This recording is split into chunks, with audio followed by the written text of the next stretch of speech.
El libro de Urantia, documento 124, la niñez posterior de Jesús.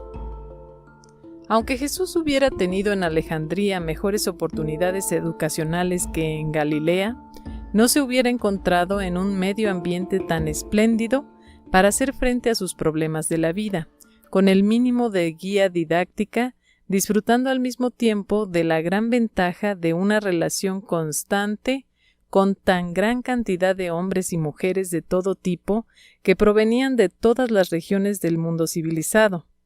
Si hubiera permanecido en Alejandría, su educación habría sido dirigida por los judíos según principios exclusivamente judíos.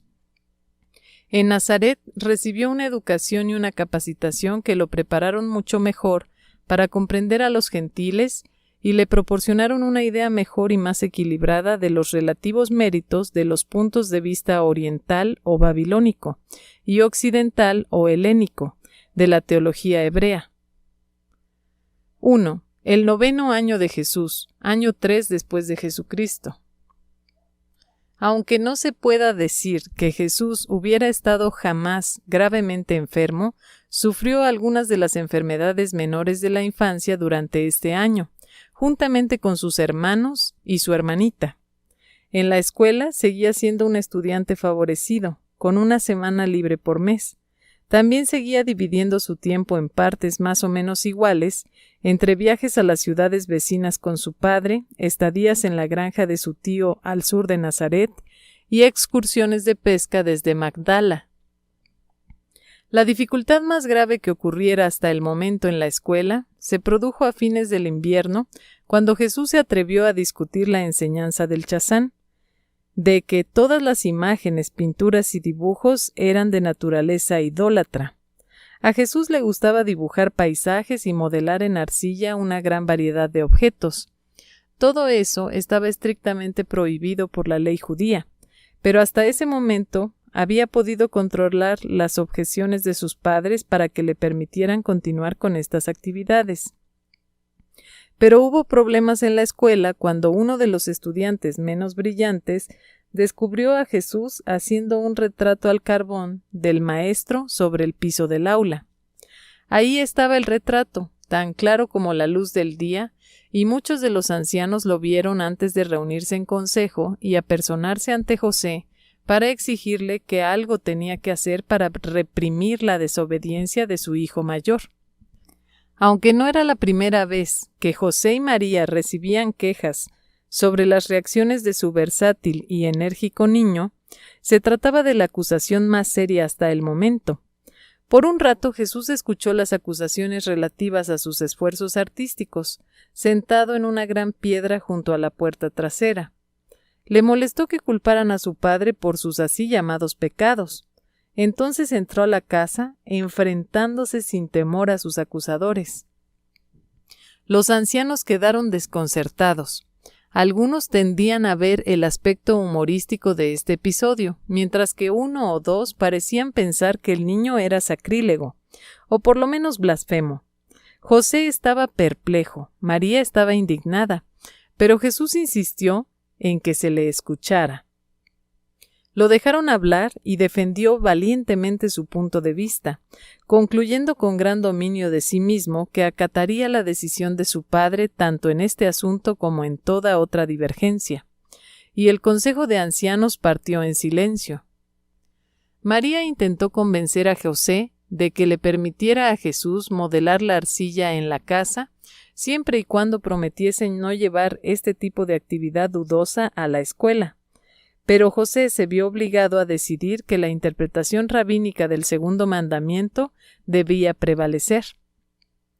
Y desde ese día, mientras Jesús vivió en la casa de su padre, no volvió a dibujar ni modelar objetos. Pero no estaba convencido de que lo que había hecho fuera un mal, y abandonar una actividad para él tan placentera fue una de las cosas más difíciles de su niñez. En la segunda parte de junio, Jesús, en compañía de su padre, trepó por primera vez a la cumbre del monte Tabor. Era un día claro y el panorama espléndido. A este niño de 9 años le pareció que, a excepción de la India, África y Roma, veía el mundo entero. La segunda hermana de Jesús, Marta, nació durante la noche del jueves 13 de septiembre. 3 semanas después de la llegada de Marta, José, que a la sazón se encontraba en casa, empezó a construir un agregado a la casa, un cuarto que sería combinación de taller y dormitorio. También se construyó un pequeño banco de trabajo para Jesús, que por primera vez en su vida poseía herramientas propias. Durante muchos años y en distintos momentos, trabajó en su banco y aprendió a hacer yugos con gran pericia. Ese invierno y el siguiente fueron los más fríos en Nazaret de muchas décadas. Jesús había visto nieve en las montañas y varias veces había nevado en Nazaret, aunque allí se derretía casi enseguida. Pero hasta ese invierno no había visto hielo. El hecho de que el agua pudiera ser sólida, líquida y gaseosa, hacía mucho tiempo que observaba el vapor que escapaba del agua hirviente, dio al joven mucho que pensar sobre el mundo físico y su constitución. A pesar de que la personalidad encarnada en este niño en desarrollo había creado y organizado todas estas cosas a lo largo y a lo ancho del vasto universo. El clima del Nazaret no era severo. Enero era el mes más frío con una temperatura media de alrededor de 10 grados centígrados. Durante julio y agosto, los meses más calurosos, la temperatura variaba entre 23 grados y 32 grados centígrados. Desde las montañas hasta el Jordán y el valle del Mar Muerto, el clima de Palestina pasaba de frígido a tórrido. Así los judíos estaban preparados para vivir prácticamente en cualquier clima variable del mundo. Aún durante los meses más calurosos del verano, generalmente soplaba una brisa fresca del mar desde el oeste a partir de las 10 de la mañana y hasta las 10 de la noche. Pero de vez en cuando, vientos muy cálidos provenientes del desierto oriental soplaban sobre toda Palestina. Estos vientos cálidos generalmente aparecían en febrero y marzo, hacia fines de la temporada de las lluvias. Por aquel entonces la lluvia caía en chaparrones refrescantes de noviembre hasta abril, pero no llovía en forma constante. Tan solo había 2 estaciones en Palestina, el verano y el invierno, la temporada seca y la temporada de las lluvias. En enero empezaban a abrirse las flores y hacia fines de abril la tierra entera parecía un vergel florido. En mayo de ese año, en la granja de su tío, Jesús ayudó por primera vez a cosechar trigo. Antes de cumplir los 13 años ya había averiguado algo de prácticamente todo trabajo que desempeñaban los hombres y mujeres en Nazaret, excepto el trabajo en metal. Cuando fue mayor, después de la muerte de su padre, pasó varios meses en el taller de un herrero. Cuando había poco trabajo y disminuían las caravanas, hacía viajes de placer o de negocios con su padre a las ciudades cercanas de Caná, Endor y Naín. Incluso desde joven visitaba con frecuencia Séforis, a aproximadamente 5 kilómetros al noroeste de Nazaret, ciudad que era la capital de Galilea desde el año 4 antes de Jesucristo hasta alrededor del año 25 después de Jesucristo, y una de las residencias de Herodes Antipas. Jesús seguía creciendo física, intelectual, social y espiritualmente. Los viajes afuera del hogar le proporcionaron una comprensión mejor y más generosa de su propia familia. A esta altura, sus padres aprendían de él tanto como seguían enseñándole. Jesús era un pensador original y un maestro experto aún en su juventud. Se encontraba en conflicto constante con la así llamada ley oral, pero siempre intentaba adaptarse a las prácticas de su familia. Se llevaba muy bien con los niños de su edad, pero a menudo se desalentaba porque la mente de estos niños era de reacción lenta. Antes de los 10 años ya era el líder de un grupo de 7 muchachos que formaron una sociedad para promover la conquista de la vida adulta, tanto física como intelectual y religiosa. Con estos muchachos, Jesús con éxito introdujo muchos juegos nuevos y varias formas mejoradas de recreación física. 2. El 10º año, año 4 después de Jesucristo. El 5 de julio, el primer sábado del mes, Jesús, mientras paseaba por el campo con su Padre, dio por primera vez expresión a sentimientos e ideas que indicaban que estaba empezando a adquirir conciencia de la naturaleza de su extraordinaria misión en la vida. José escuchó atentamente las palabras importantes de su hijo, pero hizo muy pocos comentarios. Tampoco contribuyó información alguna. Al día siguiente Jesús tuvo una charla similar pero más larga con su madre. María también escuchó su razonamiento, pero tampoco proporcionó información alguna.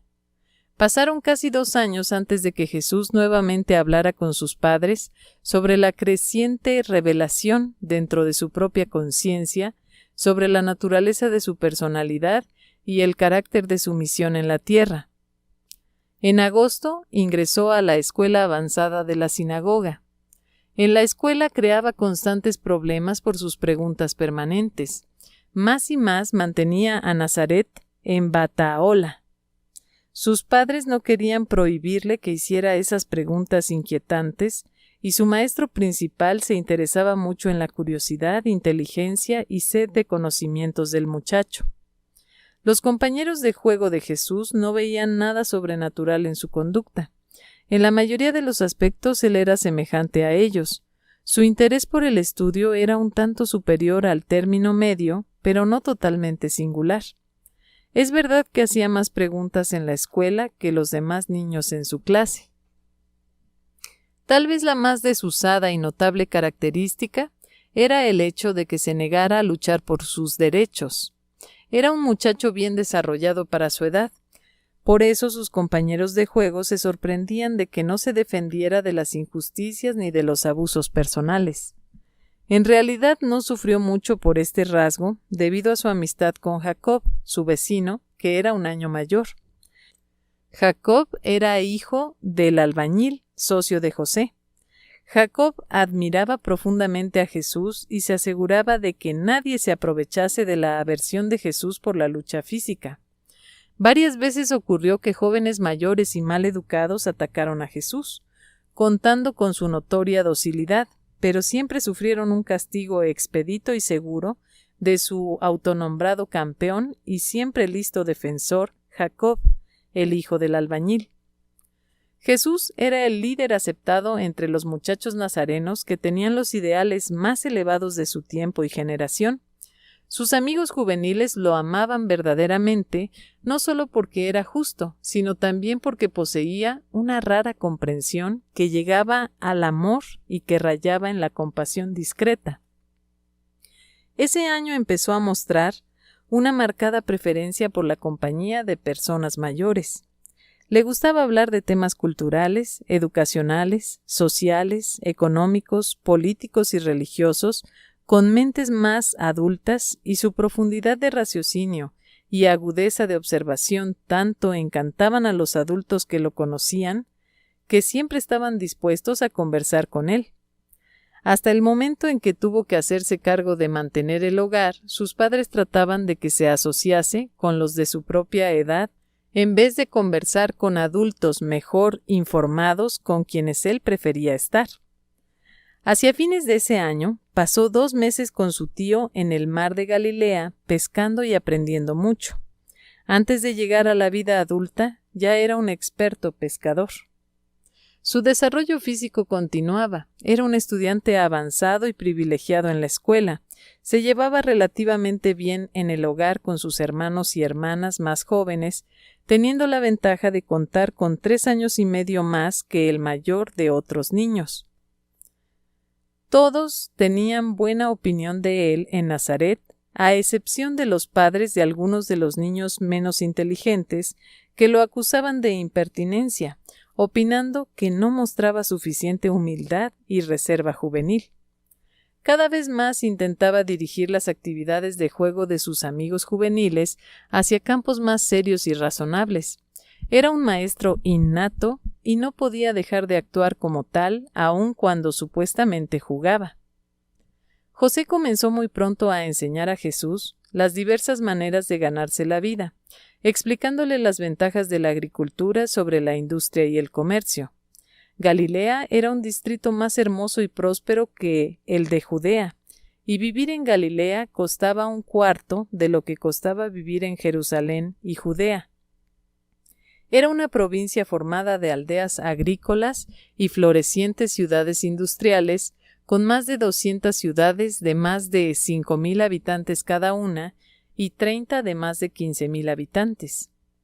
Cuando viajó por primera vez con su padre para estudiar la industria pesquera en torno al lago de Galilea, Jesús prácticamente decidió hacerse pescador. Pero su relación estrecha con la vocación de su padre le impulsó más adelante a hacerse carpintero, y aún más tarde decidió, debido a una combinación de influencias diversas, que sería un maestro religioso de una nueva orden. 3. El 11º año, año 5 después de Jesucristo. En el curso de este año, nuestro mancebo viajó repetidas veces con su padre. También visitaba frecuentemente a la granja de su tío y de cuando en cuando iba a Magdala para pescar con el tío pescador que tenía su base cerca de esa ciudad. A veces José y María estuvieron tentados en mostrar favoritismo por Jesús o revelar su conocimiento de que era el hijo de promesa, el hijo del destino. Pero ambos padres eran extraordinariamente sagaces y sabios en estos asuntos. Las pocas veces cuando dejaron traslucir una preferencia por él, aún en pequeñísimo grado, el muchacho inmediatamente rechazó toda consideración especial. Jesús pasaba mucho tiempo en la tienda de abastecimientos de las caravanas y conversando con los viajeros de todas las regiones del mundo, adquirió un conocimiento sobre los asuntos internacionales, el cual era sorprendente para su edad. Este fue el último año en que pudo disfrutar de juegos y de la alegría juvenil. De aquí en adelante las dificultades y las responsabilidades se multiplicaron en la vida de este joven. Durante la noche del miércoles 24 de junio del año 5 después de Jesucristo, nació Judá. Hubo complicaciones en el alumbramiento de este séptimo niño. María estuvo tan enferma por varias semanas que José se quedó en la casa. Jesús estuvo muy ocupado trabajando para su padre y ocupándose de las múltiples tareas ocasionadas por la grave enfermedad de su madre. Nunca más pudo este joven volver a la actitud infantil de sus primeros años. Desde el momento de la enfermedad de su madre, poco antes que él cumpliera los 11 años, tuvo que asumir las responsabilidades inherentes al hijo primogénito y hacerlo todo 1 o 2 años antes de lo que normalmente hubiera sido el caso. El chazán pasaba una velada por semana con Jesús, ayudándole a aprender las escrituras hebreas. Le interesaba mucho el progreso de este prometedor estudiante, por eso estaba dispuesto a ayudarlo como pudiera. Este pedagogo judío ejerció gran influencia sobre la mente en crecimiento de Jesús, pero nunca pudo comprender por qué Jesús era tan indiferente a sus sugerencias sobre la perspectiva de que fuese a Jerusalén para continuar su educación con los rabinos eruditos. Promediaba el mes de mayo cuando el joven acompañó a su padre en un viaje de trabajo a Esitópolis, la principal ciudad griega de la Decápolis, la antigua ciudad hebrea de Bet-Seán. Por el camino, José le contó mucho de la antigua historia del rey Saúl, los filisteos y los subsiguientes acontecimientos de la turbulenta historia de Israel. Jesús quedó gratamente impresionado por la limpieza y el orden que dominaban a esta llamada ciudad pagana.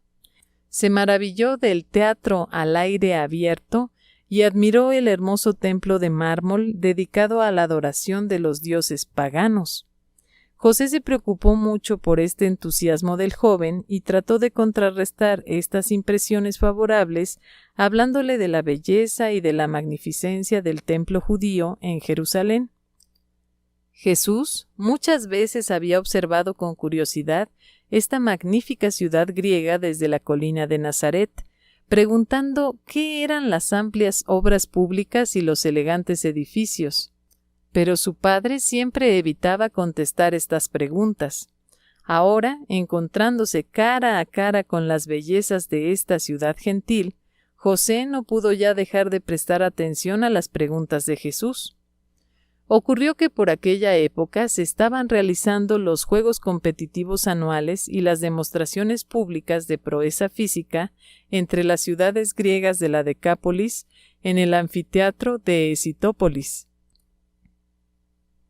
Jesús insistió que lo llevase a ver los juegos, e insistió tanto que José no pudo negárselo. El joven se entusiasmó con los juegos y participó de todo corazón en el espíritu de las demostraciones de desarrollo físico y habilidad atlética. José se escandalizó inefablemente al observar el entusiasmo de su hijo, que miraba estas paganas exhibiciones de vanagloria. Una vez que los juegos hubieron terminado, José recibió la sorpresa de su vida, al oír que Jesús no solo expresaba su aprobación a los juegos, sino que sugería que los jóvenes de Nazaret también deberían tener la oportunidad de practicar estas sanas actividades físicas. José tuvo una larga y seria conversación con Jesús, tratando de hacerle ver la naturaleza proterva de estas prácticas, pero sabía muy bien que el joven no estaba convencido. La única vez que Jesús vio a su padre enfadado con él fue esa noche, cuando en el cuarto de la posada, el niño se olvidó a tal punto los principios del pensamiento judío que llegó a sugerir que se vuelvan a casa y actúen en favor de la construcción de un anfiteatro en Nazaret. Al oír José a su primogénito expresar pensamientos tan poco judíos, olvidó su calma habitual y, aferrándolo por el hombro, exclamó con enojo: «¡Que no te oiga nunca más en tu vida expresar pensamientos tan protervos, hijo mío!». La explosión de su padre sorprendió a Jesús. Por primera vez sentía en carne propia la indignación paternal y se quedó pasmado y sobresaltado. Se limitó a contestar: «Muy bien, padre, así será». Nunca más en vida de su padre aludió el muchacho a los juegos u otras actividades atléticas de los griegos. Más tarde vio Jesús el anfiteatro griego en Jerusalén y comprendió cuán odiosas podían ser tales cosas desde el punto de vista judío. Sin embargo, intentó integrar en su vida actividades de sana recreación y más tarde, dentro de lo que la práctica judía permitía, programas regulares de actividades para sus 12 apóstoles. Al fin de su 11º año de vida, Jesús era un joven vigoroso, bien desarrollado, moderadamente dotado del sentido del humor y con tendencias optimistas, pero de allí en adelante pasaba con más frecuencia períodos de profunda meditación y seria contemplación. Mucho pensaba en cómo cumplir con sus obligaciones familiares y obedecer al mismo tiempo al llamado de su misión en el mundo. Ya había concebido la idea de que su ministerio no se limitaría al mejoramiento del pueblo judío. 4. El año 12º, año 6 después de Jesucristo. Este fue un año memorable de la vida de Jesús. Continuó progresando en la escuela y estudiaba la naturaleza sin cansarse. Al mismo tiempo se interesaba cada vez más por los métodos que usaba la gente para ganarse la vida. Empezó a trabajar regularmente en el taller de carpintería y se le permitió que manejara sus ganancias, un arreglo muy poco común en una familia judía. Ese año también aprendió la cordura de mantener tales cosas como secreto de familia. Estaba adquiriendo conciencia sobre la manera como él había causado problemas en la aldea y de allí en adelante se volvió más discreto, ocultando todo aquello que lo hiciera aparecer distinto de sus compañeros.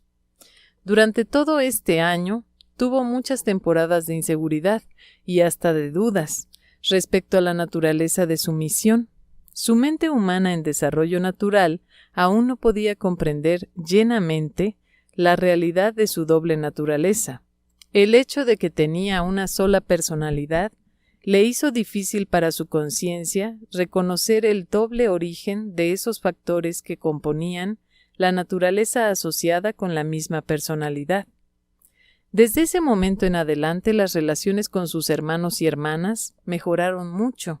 Había adquirido más tacto. Su actitud estaba siempre llena de compasión y consideración por el bienestar y la felicidad de sus hermanos, y mantuvo buenas relaciones con ellos hasta el principio de su trabajo público.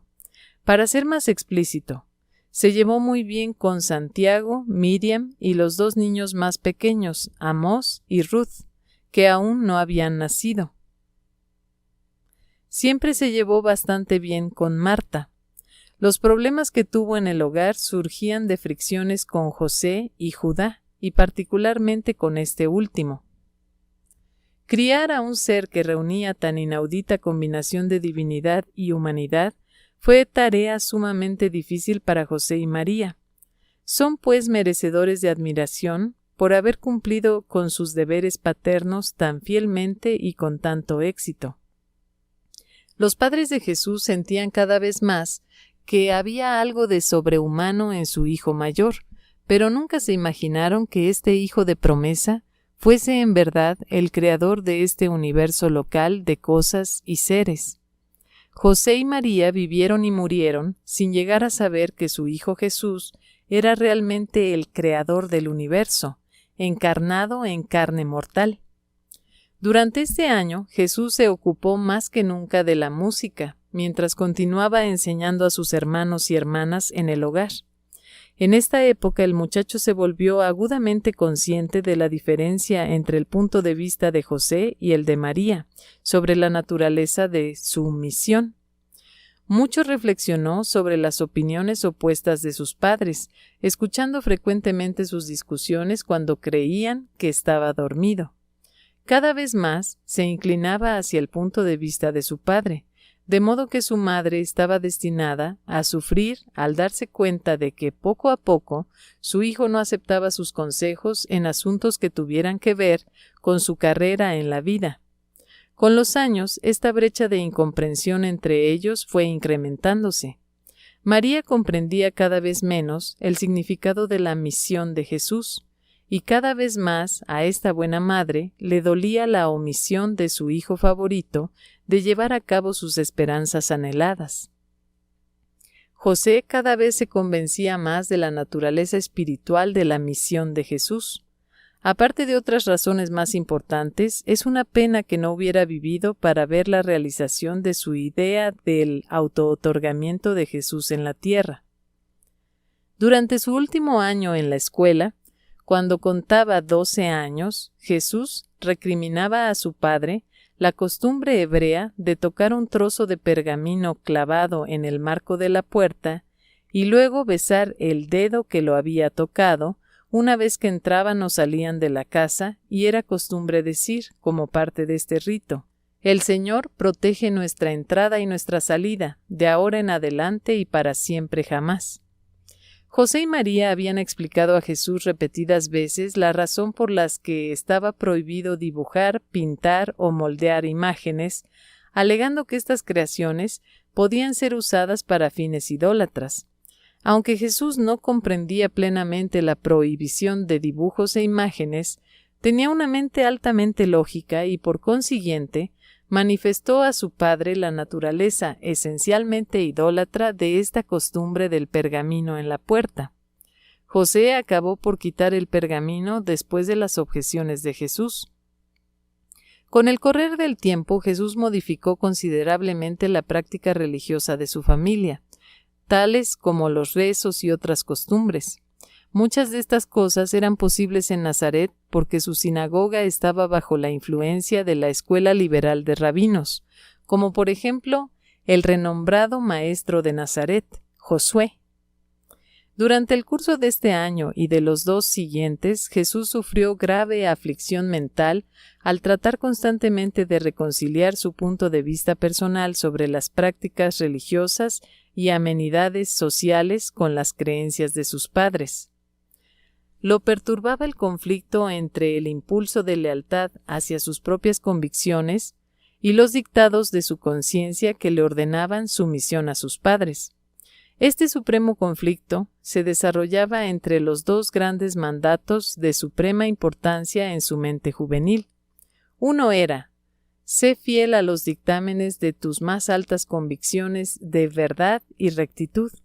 El otro: honrarás a tu padre y a tu madre, porque ellos te han dado el ser y crianza. Sin embargo, nunca dejó de lado la responsabilidad de hacer ajustes diarios entre la lealtad a sus convicciones personales y el deber para con su familia, y consiguió la satisfacción de poder reconciliar cada vez más sus convicciones personales con las obligaciones familiares, y adquirió así un excepcional concepto de solidaridad de grupo basado en la lealtad, la justicia, la tolerancia y el amor. 5. El año 13º, año 7 después de Jesucristo. Este fue el año en que el muchacho de Nazaret pasó de la niñez a la adolescencia, el comienzo de la edad adulta. Su voz empezó a cambiar y otros rasgos mentales y físicos evidenciaron el advenimiento del estado adulto. Durante la noche del domingo del 9 de enero del año 7 después de Jesucristo, nació su hermanito Amós. Judá aún no contaba 2 años de edad y su hermanita Ruth aún no había nacido. Se ve pues que Jesús tenía una familia numerosa de niños pequeños que quedaron a su cuidado cuando el año siguiente su padre murió en un accidente. Promediaba el mes de febrero cuando Jesús estuvo humanamente seguro de que estaba destinado a realizar una misión sobre la tierra para el esclarecimiento del hombre y la revelación de Dios. Decisiones fundamentales y planes de gran envergadura se estaban formando en la mente de este joven que parecía exteriormente un muchacho judío común de Nazaret. La vida inteligente de todo Nevadón contemplaba fascinada y maravillada lo que había empezado a desarrollar en el pensamiento y las acciones de este hijo adolescente de un carpintero. El primer día de la semana, el 20 de marzo del año 7 después de Jesucristo, Jesús se graduó en la escuela local de la sinagoga de Nazaret. Era un día muy importante en la vida de toda familia judía ambiciosa, el día en que el hijo primogénito era nombrado hijo de los mandamientos, y el primogénito rescatado del Señor Dios de Israel, un hijo del Altísimo, y siervo del Señor para toda la tierra. El viernes de la semana anterior, José había regresado de Séforis, donde estaba trabajando en una nueva obra pública, para presenciar esta ocasión feliz. El maestro de Jesús creía firmemente que este alumno alerta y diligente estaba destinado a una carrera distinguida, a una misión importante. Los ancianos, a pesar de los problemas con las tendencias no conformistas de Jesús, estaban muy orgullosos del muchacho y ya hacían planes para que pudiera ir a Jerusalén y continuar su educación en las renombradas academias hebreas. Jesús oía de vez en cuando las discusiones relativas a estos planes y se convencía cada vez más de que nunca iría a Jerusalén para estudiar con los rabinos. Pero no podía imaginarse la inminente tragedia que le haría abandonar todos esos planes, pues tendría que asumir la responsabilidad de mantener y guiar a su numerosa familia, que en ese momento consistía en 5 hermanos y 3 hermanas además de él y su madre. Jesús tuvo una experiencia más amplia y prolongada en la crianza de su familia que la que tuvo José, su padre, y vivió de acuerdo con los principios que subsiguientemente estableciera para sí mismo: ser un maestro y hermano mayor sabio, paciente, comprensivo y eficaz dentro de esta familia, su familia, tan repentinamente afligida por el dolor y tan inesperadamente acongojada. 6. El viaje a Jerusalén. Jesús, en el umbral de la vida adulta y ya graduado de las escuelas de la sinagoga, reunía las condiciones necesarias para ir a Jerusalén con sus padres y participar con ellos en la celebración de su primera Pascua. El festival de la Pascua de este año caía un sábado, el 9 de abril del año 7 después de Jesucristo. Un grupo numeroso, de 103, se preparó para salir de Nazaret temprano por la mañana del jueves 4 de abril, camino a Jerusalén. Viajaron hacia el sur en dirección a Samaria, pero al llegar a Jezreel, se encaminaron hacia el este, rodeando el monte Gilboa, en el valle del Jordán, para evitar cruzar Samaria. José y su familia hubieran querido cruzar Samaria pasando por el pozo de Jacob y por Betel, pero los judíos no querían mezclarse con los samaritanos. Por lo tanto, la familia de Jesús decidió seguir camino con sus vecinos a través del valle del Jordán. El muy temido Arquelao había sido depuesto y no temían llevar a Jesús a Jerusalén. Habían pasado 12 años desde que el primer Herodes intentó destruir al niño de Belén, y nadie pensaría en asociar ese acontecimiento con el desconocido muchacho de Nazaret. Antes de llegar al cruce de Jezreel y al continuar el viaje, muy pronto a su izquierda pasaron por delante la antigua aldea de Sunem, y Jesús escuchó otra vez la historia de la Virgen más bella de todo Israel que había vivido allí, y también de las fantásticas obras que Eliseo había realizado allí. Al pasar por Jezreel, los padres de Jesús relataron las hazañas de Acab y Jezabel y las de Jehú. Pasando alrededor del monte Gilboa, hablaron mucho de Saúl, que había inmolado su vida en las pendientes de esta montaña, del rey David y de los importantes acontecimientos de ese lugar histórico. Al pasar por la periferia de Gilboa, los peregrinos podían ver la ciudad griega de Esitópolis a la derecha. Miraron con curiosidad desde lejos las estructuras de mármol, pero no se acercaron a la ciudad gentil por temor a profanarse, lo cual no les permitiría participar en las solemnes y sagradas ceremonias de la Pascua en Jerusalén. María no podría entender por qué ni José ni Jesús hablaran de Esitópolis. No sabía nada acerca de su altercado del año anterior porque nunca le contaron tal episodio. El camino descendía rápidamente desde allí hasta el valle tropical del Jordán, y muy pronto Jesús pudo contemplar el serpenteante y tortuoso río Jordán, fluyendo hacia el Mar Muerto con sus resplandecientes y ondulantes aguas agitadas por el viento. Se quitaron los abrigos mientras proseguían hacia el sur en este valle tropical, disfrutando de los fértiles campos de trigo y de los bellos oleandros cubiertos de flores rosadas, mientras a lo lejos, hacia el norte, el majestuoso monte Hermón, cubierto de nieve, dominaba el histórico valle. A unas 3 horas de viaje desde Esitópolis, llegaron a una fuente burbujeante, y allí acamparon durante la noche bajo un cielo estrellado. Durante el segundo día de viaje pasaron por donde el río Jaboc, proveniente del este, fluye en el Jordán. Contemplando este valle hacia el este, recordaron los días de Gideón, cuando los medianitas bajaron a esta región ocupando el país.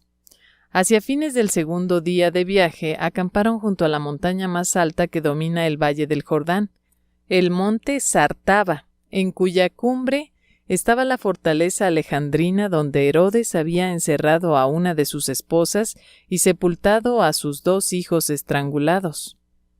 En el tercer día de viaje pasaron por 2 aldeas que habían sido construidas recientemente por Herodes y observaron la excelente arquitectura y sus hermosos jardines de palmas. Al anochecer llegaron a Jericó, y allí permanecieron hasta el día siguiente. Esa noche José, María y Jesús caminaron un par de kilómetros hasta el sitio de Jericó antiguo, donde Josué, por quien Jesús había sido llamado, había realizado sus renombradas hazañas según la tradición judía. Durante el cuarto y último día de viaje, el camino era una procesión continua de peregrinos. Comenzaron entonces a subir las colinas que llevaban a Jerusalén. Al acercarse a la cumbre, pudieron ver más allá del valle del Jordán las montañas y las aguas quietas del Mar Muerto. A mitad de camino a Jerusalén, Jesús vio por primera vez el Monte de los Olivos, región que jugaría un papel tan importante en su vida futura, y José le indicó que la ciudad santa estaba allende esa altura. El corazón del muchacho aceleró su ritmo en feliz anticipación de mirar pronto a la ciudad y a la casa de su Padre Celeste. Sobre las pendientes orientales del Oliveto, pausaron para descansar junto a una aldea llamada Betania. Los hospitalarios aldeanos atendieron a los peregrinos y por casualidad la familia de José se había detenido cerca de la casa de un tal Simón que tenía 3 hijos de la edad de Jesús, María, Marta y Lázaro. Invitaron a la familia de Nazaret para que entrara a descansar, y de allí empezó una amistad que habría de durar toda la vida entre las 2 familias. Durante su vida llena de acontecimientos, Jesús se detuvo muchas veces en esa casa. Así siguieron camino, y pronto llegaron a la cumbre del Oliveto, y desde allí Jesús vio por primera vez, en su memoria, la ciudad santa, los imponentes palacios y el inspirador templo de su Padre. Nunca vivió Jesús una emoción tan puramente humana como la que le sobrecogió en ese momento, al contemplar embelesado por primera vez a Jerusalén en ese atardecer de abril sobre el Monte de los Olivos. Años después, en este mismo lugar se detuvo y lloró por la ciudad que estaba a punto de rechazar a otro profeta, al último y al más grande de sus maestros celestiales. Siguieron deprisa su viaje a Jerusalén. Era el jueves por la tarde. Al llegar a la ciudad pasaron por el templo. Jesús no había visto jamás tal multitud de seres humanos. Meditó profundamente sobre cómo se había reunido aquí esta congregación de judíos llegados de los lugares más distantes del mundo conocido. Poco después llegaron al lugar donde iban a alojarse durante su estadía para la semana de Pascua, la amplia casa de un pariente rico de María, uno quien por Zacarías conocía algo de la historia de Juan y de Jesús. Al día siguiente, el día de la preparación, se aprontaron para la apropiada celebración del sábado de Pascua. Aunque todo Jerusalén estaba activo y ocupado con las preparaciones de la Pascua, José encontró tiempo para llevar a su hijo de visita a la academia donde se había pensado que proseguiría su educación 2 años más tarde, en cuanto cumpliera la edad requerida de 15 años. José estaba verdaderamente perplejo cuando observaba el poco interés de Jesús por estos cuidadosos planes. Jesús estaba profundamente impresionado por el templo, todos sus servicios y las otras actividades relacionadas. Por primera vez desde los 4 años estaba tan preocupado por sus propios pensamientos que se le olvidó hacer muchas preguntas. Sin embargo, consiguió plantearle a su padre varias preguntas embarazosas, como ya lo había hecho en previas ocasiones, como ¿por qué el Padre Celestial exigía el sacrificio de tantos animales inocentes y desamparados? Bien sabía su padre, porque podía leerlo en la expresión del rostro del muchacho, que sus respuestas y explicaciones no satisfacían a este hijo de pensamientos profundos y raciocinio preclaro. El día antes del sábado de Pascua, una oleada de iluminación espiritual llenó la mente mortal y el corazón humano de Jesús de desbordante y afectuosa piedad por las multitudes espiritualmente ciegas y moralmente ignorantes reunidas para celebrar la antigua conmemoración de Pascua. Fue este uno de los días más extraordinarios que el Hijo de Dios viviera en la carne, y durante la noche, por primera vez en su carrera terrenal, apareció ante él un mensajero autorizado de Salvington, enviado por Emmanuel, que dijo: «Ha llegado tu hora. Ya es tiempo que comiences los asuntos de tu padre». Así, cuando las pesadas responsabilidades de la familia de Nazaret descendían sobre sus hombros juveniles, llegaba al mismo tiempo un mensajero celestial para recordar a este muchacho que aún no había cumplido los 13 años, que había llegado la hora de empezar la reanudación de las responsabilidades de un universo. Fue este el primer acto de una larga sucesión de acontecimientos que finalmente culminaron en la consumación de la encarnación del Hijo en Urantia y de la colocación del gobierno de un universo sobre sus hombros humanos divinos. Con el paso del tiempo, el misterio de la encarnación se tornó para todos nosotros cada vez más incomprensible. Apenas podíamos comprender que este muchacho de Nazaret era el creador de todo Nevadón, y todavía no comprendemos cómo el espíritu de este mismo Hijo Creador y el espíritu de su Padre paradisíaco están asociados con las almas de la humanidad. A medida que pasaba el tiempo, podíamos observar que su mente humana discernía cada vez más el hecho de que, mientras vivía su vida en la carne, en espíritu la responsabilidad de un universo estaba sobre sus hombros. Así termina la carrera del niño de Nazaret y comienza el relato de su adolescencia, de este ser humano divino cada vez más autoconsciente, que ahora comienza a discurrir su carrera en el mundo mientras lucha por integrar su propósito de vida con los deseos de sus padres y las obligaciones para con su familia y para con la sociedad de su tiempo y edad.